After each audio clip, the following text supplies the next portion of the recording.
Primero de Samuel, capítulo 15. Dios desecha a Saúl como rey. Ese es el capítulo donde Dios lo prueba su fe, prueba su obediencia, y Saúl no pasa la prueba. Finalmente, lo que hay en su corazón sale a relucir. Y así es siempre con Dios. Dios siempre va a probar nuestra obediencia. Si realmente le servimos porque le amamos y sin condiciones. Hay gente que sirve a Dios porque Dios lo bendice, otros porque esperan que Dios los bendiga, otros porque quieren que les vaya bien. Bueno, así Saúl, él estaba sirviendo a Dios porque pues era provechoso, era rey, era famoso. Así que Dios le da esta prueba. ¿Cuál era la prueba? Del verso 1 al 3, Dios le da a Saúl una orden clara y además radical. Destruye a Amalek. Quiero dar una nota acerca de Amalek. Si usted quiere ver en Éxodo 17, ahí se nos habla de este pueblo, de este grupo. Siglos antes, Amalek había atacado a Israel en su momento más débil y más vulnerable. Los amalecitas cometieron un pecado terrible contra Israel, mataron a mujeres, niños, hombres. Cuando el pueblo de Israel iba saliendo de Egipto, iba peregrinando por el desierto. Entonces Jehová hizo un juramento, Jehová dijo a Moisés: escribe esto para memoria en un libro y di a Josué que raeré de todo la memoria de Amalek de debajo del cielo. Esta tarea no había sido dada a nadie hasta que aparece Saúl y Dios le da este encargo. Fue una prueba de obediencia para Saúl y para todo Israel. ¿Qué le dijo Samuel a Saúl que hiciera con los amalecitas? Que destruyera todo. No te apiades de él, mata a hombres, mujeres, niños y aún los de pecho, vacas, ovejas, camellos y asnos. Sí, esa fue la orden de Dios. Dios estaba vengando y dando justicia a lo que habían hecho al pueblo de Israel unos 400 años antes. Es el carácter de Dios, mis amigos. Es un Dios de amor, de misericordia, pero también es un Dios de juicio. Y eso es lo que debemos esperar del Señor siempre. De los versos 4 al 9, Saúl ataca a los amalecitas, los derrotó. Esto era algo bueno. El problema fue que tomó vivo a Agag, rey de Amalek. O sea, no lo mató. Si Saúl perdonó la vida de Agag, bueno, el pueblo tomó el botín. Dijo, bueno, pues si él ya perdonó al rey, pues vamos a perdonar a lo demás. ¿Qué perdonó Saúl y el pueblo?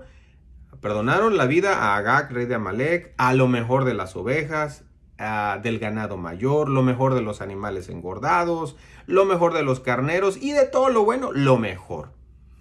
Si usted ve, es una gran falta de obediencia, es un pecado delante de Dios. Saúl ya no estaba pasando la prueba.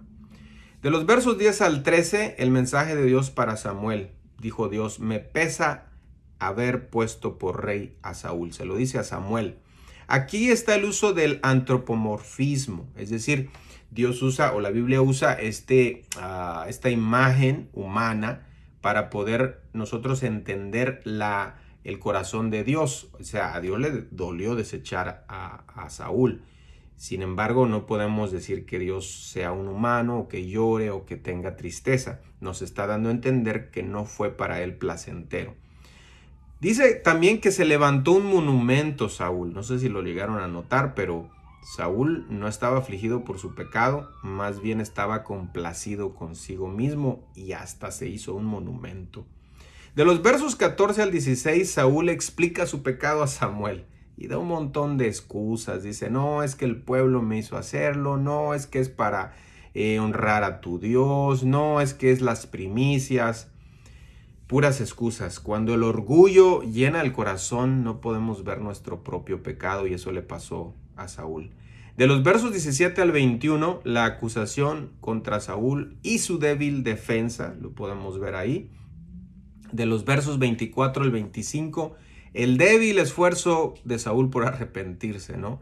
Ahí ya finalmente dice, he pecado porque temía al pueblo. Bueno, era más bien una confesión forzada, fingida, porque Dios ya le había dicho que le iba a quitar el trono. De los versos 26 al 31, el rechazo de Dios hacia Saúl como rey de Israel se hace definitivo.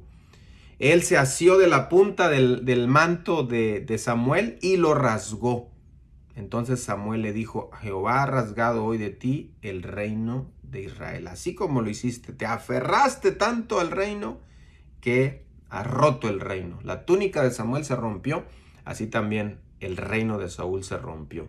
Qué diferente fue nuestro Señor Jesucristo, que no se aferró a ser como Dios, sino que se despojó a sí mismo. Yo creo que Saúl era la actitud de decir: bueno, pequé, aquí está el reino, Samuel, tienes razón. Sin embargo, no hubo un arrepentimiento sincero. De los versos 34 al 35 se nos dice que hay una trágica separación entre Samuel y Saúl. Nunca después vio Samuel a Saúl en toda su vida, dice la Biblia. Se me olvidó mencionar que Samuel sí llevó a cabo la voluntad de Dios y él mismo mató al rey de Amalek. Esto es algo tremendo porque Samuel ya era un anciano, pero seguía siendo el profeta de Dios.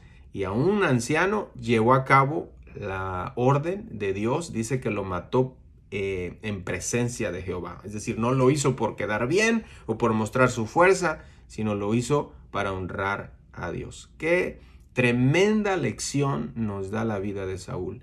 Que Dios nos ayude, hermanos, a vivir en obediencia y a obedecer de corazón a Dios. No importando las circunstancias de la vida, debemos ser fieles a Él hasta que el Señor nos llame a su presencia. Saúl fue desechado por su rebelión, por su orgullo, por su desobediencia y su falta de arrepentimiento.